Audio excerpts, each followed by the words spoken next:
Hi all, we're going to have a look at another Anand Kramnik match in the past. This is from the Rapid Cap d'Agde held in France in 2003.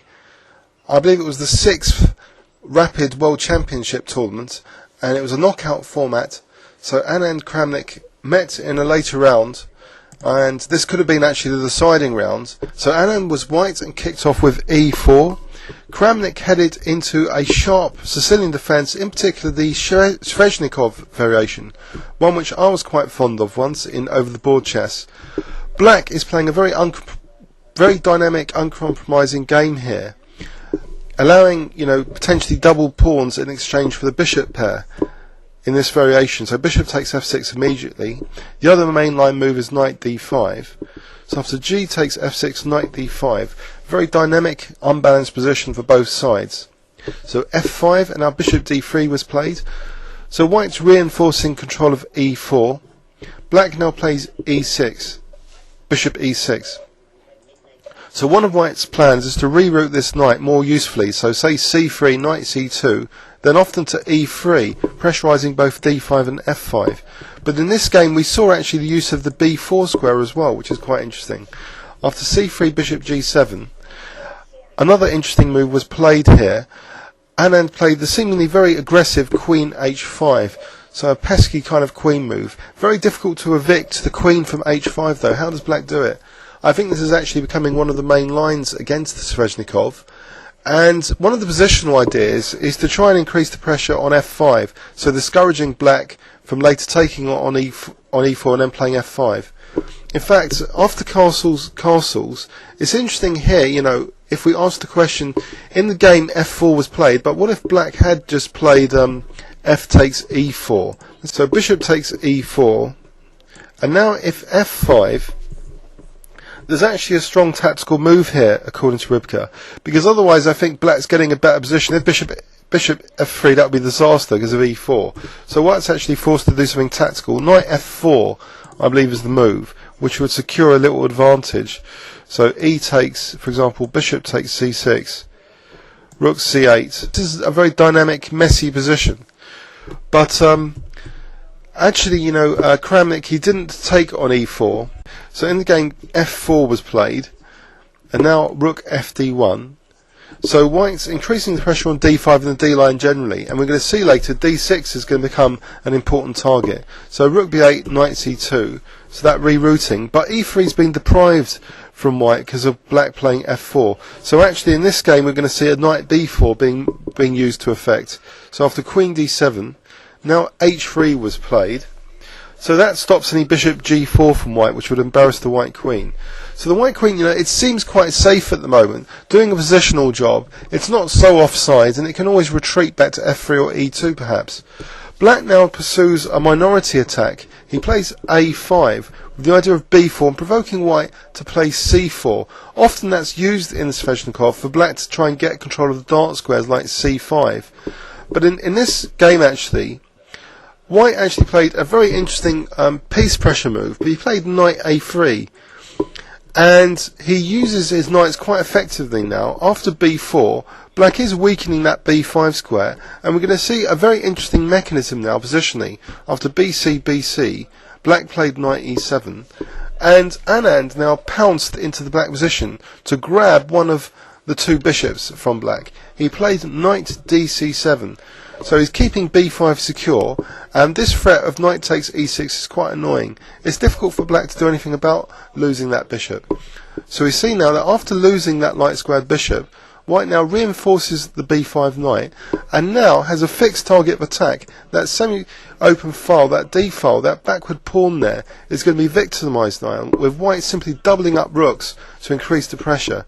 So we see a nice positional plan with black being tied down, and now we see the second stage of this plan is the white playing for the move c5, which will try and infiltrate into the black position now. So after rook f6, c4, and it's difficult to see what black can do to generate counterplay here.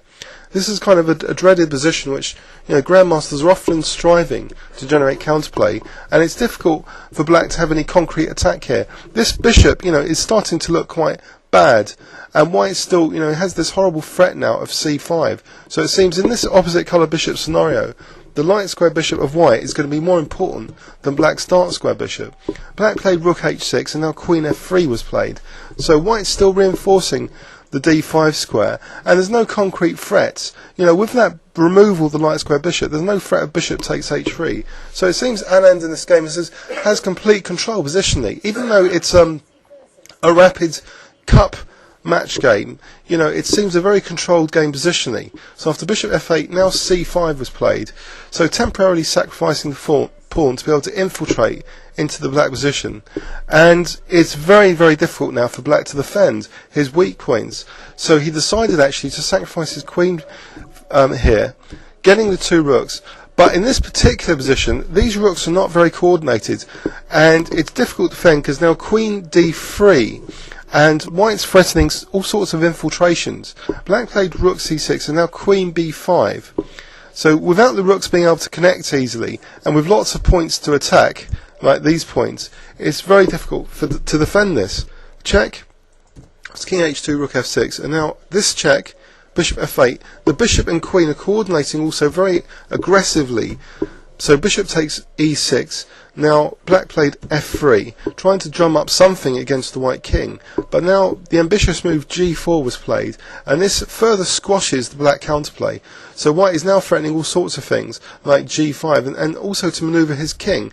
And actually in the game he does actually move his king quite interestingly up the board now, allowing these checks, driving his king to h4, and now we see the move g5, and it's as if, you know, black's getting really tied down now to defending these weak points. The rook's still not connecting with each other, and the black king coming under heavy attack. So rook f4 was played now, and the white king has one square, but one square is enough. King h5, so renewing all these threats like queen d7 and bishop f5, and it's quite horrible to play now as black. In fact, Rybka thinks it's a forced mate in 12 at depth 18 at the very least. So rook g2 now was played, and now bishop f5. So white is immediately threatening things like queen takes e5, winning that f4 rook. Black played now rook takes f5, and after e takes, rook takes f2, queen takes e5. Kramnik had had enough. So what a controlled performance by Anand in this rapid, you know, knockout tournament of 2003. So let's have a look at that game in overview and summary. A sharp Sicilian Sveshnikov, so very, very different from the very solid, ultra boring Berlin defence which we saw in the last game I video annotated earlier today. So this shows that Anand is able to play, you know, in dynamic positions, is able to neutralise counterplay, and also play very interestingly with his pieces to generate a lot of piece pressure and exploit key, you know, weak squares in the opponent's position. So this, you know, h3 allows black seemingly to play for this minority attack, but the way Anand pounced on the b5 square in particular, grabbed the two bishops, I think is quite instructive here with knight dc7. It's a very controlled positional idea, basically targeting the d6 pawn as the exploitable weakness. So once that e6 bishop was removed, white now started these operations on the d6 pawn, so doubling rooks, and now the second operation planned is to play for this c4, c5, which he does so to break into the black position, and also make sure that his light square bishop is going to be superior to black's dark square bishop. So this exchange apparently getting, you know, a material advantage in theory, but the rooks are really just not connected enough. So the queen and bishop are very good partners here for attacking the black king and also probing black's weaknesses. So this check and this plan of f3 proved a little bit harmless now against white's very dangerous queen and bishop. So f3, g4. So in this last phase it was very interesting how the king, the white king, was just able to go up the board, you know, find a safe haven on the h5 square, and now with this bishop f5 black was falling to bits. There's no real defence against queen takes e5 check, so black took on f5. It's just all hopeless, and after queen takes e5 he resigns now. It's actually going to be a mate in 5 according to Rybka. King g8, queen e6, and now here after king g7 f6, and now here queen f7, and it's a forced mate now. Say the bishop moves, then queen g7 mate, and if the bishop doesn't move, say h6, then queen takes f8. followed by Queen G7 mate. So it's all over basically. So that was quite a convincing positional win from Anand, and it just shows, I think Kramnik will have to play quite solidly against Anand's E4 in the upcoming World Championship match if he isn't going to face a similar disaster in lines like the Sicilian Sveshnikov. Please leave any comments on YouTube. Thanks very much.